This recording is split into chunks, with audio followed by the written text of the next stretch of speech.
Yan, simulan na natin. Ngayong umaga po, may lumabas na panawagan ang mga iba't ibang sektor sa Cagayan de Oro at Bukidnon sa Northern Mindanao.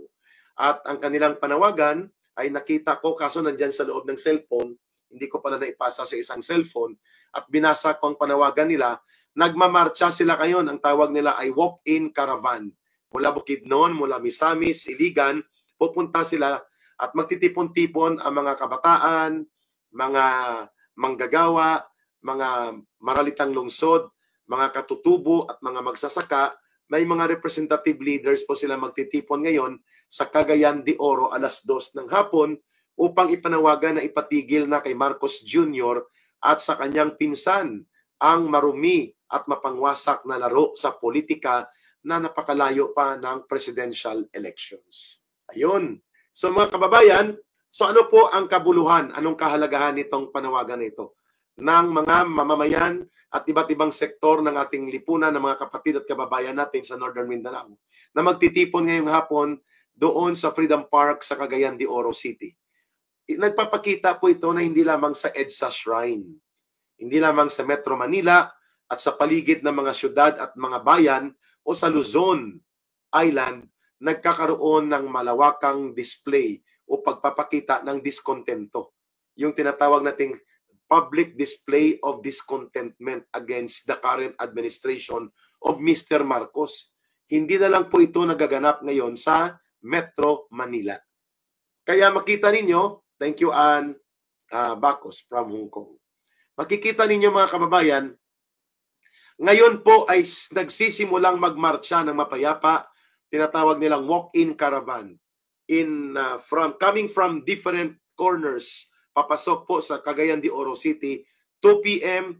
ang tawag nila ay marcha ng panawagan sa administrasyong Marcos na asikasuhin na ang pamumuno ng tama sa ating bansa at itigil na ang marumi at walang karispe-respeto at walang paggalang na pang-aatake, panggigipit at mga paglapastangan na ginagawa ng kanyang pinsan at mga alipores at kaalyado nila laban sa pangalawang Pangulo ng Bansa, kay Vice President Sara Duterte. Kaya nagkakaroon ng intensification of political conflict sapagkat nagsisimula ito sa project demolition job and paralysis of the political influence of the Duterte, focusing against the Vice President Sara Duterte at pati sa tatay niyang si former President Rodrigo Duterte. Palakpakan natin ang pagmulat at paninindigan ng mamamayan sa Northern Mindanao, particularly sa bayan at mga lungsod at mga munisipalidad sa paligid ng Bukidnon, Cagayan de Oro at Misamis Oriental at pati sa Misamis Occidental. Ayun, magandang development po ito. And we have heard na kahapon, nagtipon-tipon din ang iba't ibang sektor ng mga mamamayan sa Davao.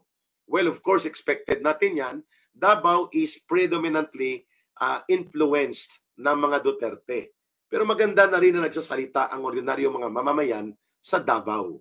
Kahit papaano ay makikita sa buong mundo at sa iba't ibang panig ng ating bansa na may naninindigan at may nagrereklamo. So ano po ang kabuluhan at kahalagahan ng iba't ibang forma ng pagpapakita ng tinatawag ko kanina na public display of discontentment o pagkadisgusto sa hindi tama na mga ginagawa ng gobyernong Marcos na instead na ipatupad ang tamang pamumuno na may direksyon, may pag-unawa sa kalagayan ng bansa at sensitibo sa mga hinaing at kalagayan ng ordinaryong milyong-milyong mga Pilipino. Ang inuuna niya ay pinapababayaan niya ang pagkakaroon ng maruruming maniobra sa political demolition job na pinamumunuan at pinupunduhan ng kanyang pinsan gamit ang kaban at pera ng bayan sa House of Representatives against kay Sara Duterte at kay former President Rodrigo Duterte.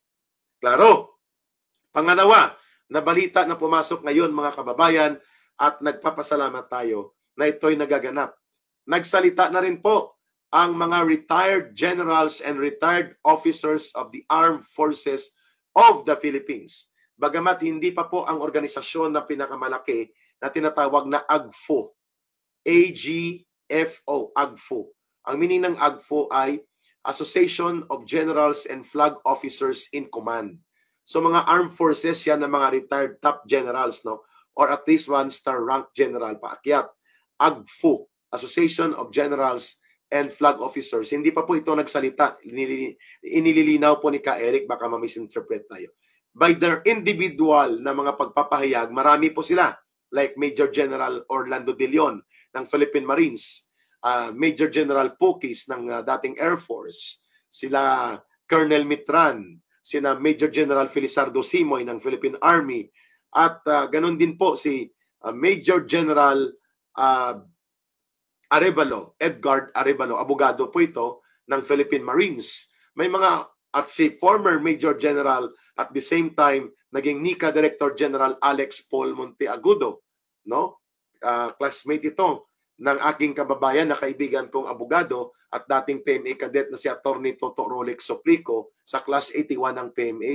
Itong si Director General and Major General sa PNP dati at naging 6 years Director General ng National Intelligence Coordinating Agency Alex Paul Monteagudo na taga Davao. Nagsasalita na po sila at isang sinasabi nila, nakakabahala ang nangyayaring malupit na mga maniobrahan sa maruming laro na mapangwasak na uri ng politika na nagaganap sa ilalim ng Administrasyong Marcos na ito ngayon.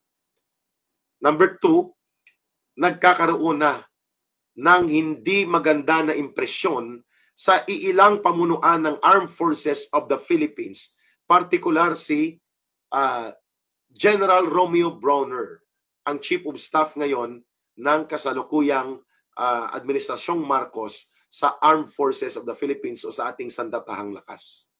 Maganda po ang 3 puntong pinuna sa kanya ni Major General Retired at Attorney Edgar Arevalo ng Philippine Marines. Kaibigan ko rin po ito nung kami po ay magkakasama pa sa communications group at sa security cluster ng National Task Force to End Local Communist Armed Conflict. Ano po ang binabanggit ni Major General at the same time abogado na si Edgar Arevalo at pati kay Major General Orlando De Leon na Philippine Marines retired?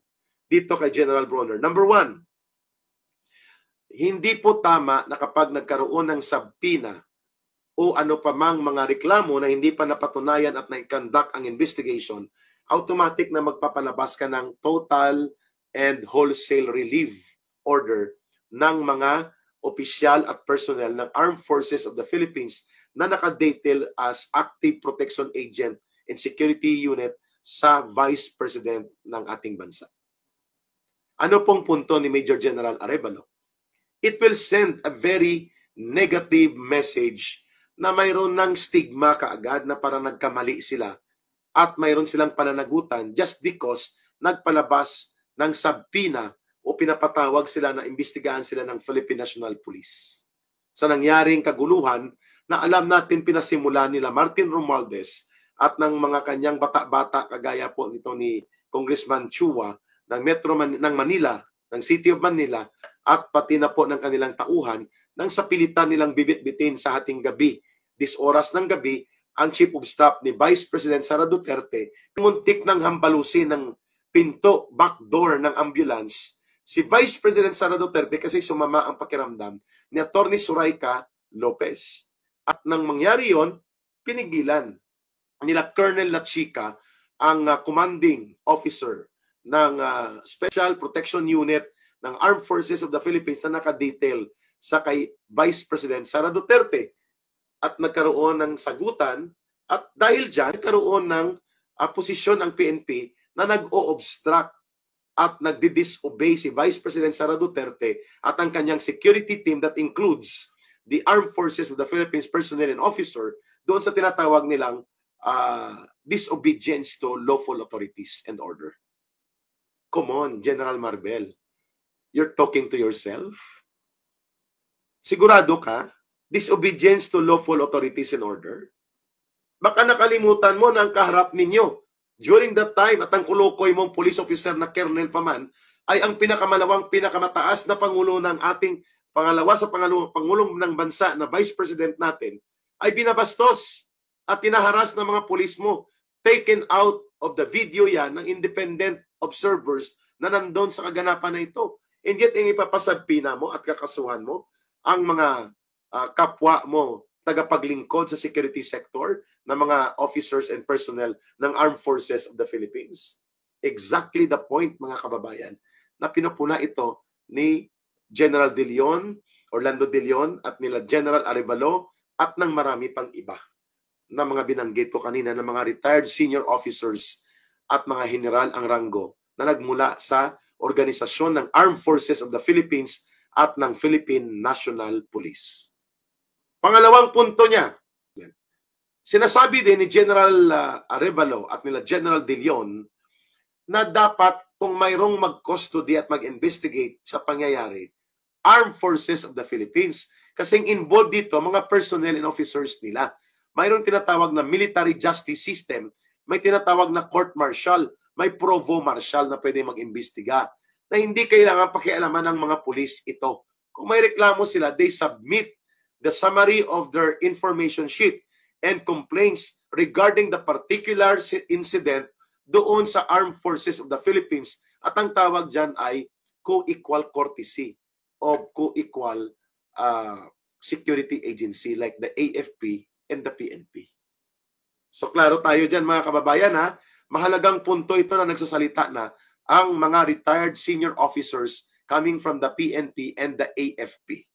Number 3 na pinunto niya, kapag ikaw ay inimbestigahan, nirelieve mo ang mahigit 200 na mga na mga military personnel and officers dyan sa Office of the Vice President na they are doing their due and official duty upon orders in behalf of the Chief of Staff of the Armed Forces of the Philippines as provided for by the order, na sila'y bahagi ng opisyal na pangseguridad na unit sa opisina ng Office of the Vice President, nagpapakita po that they were doing and they're doing actually official duties and functions related to such mission.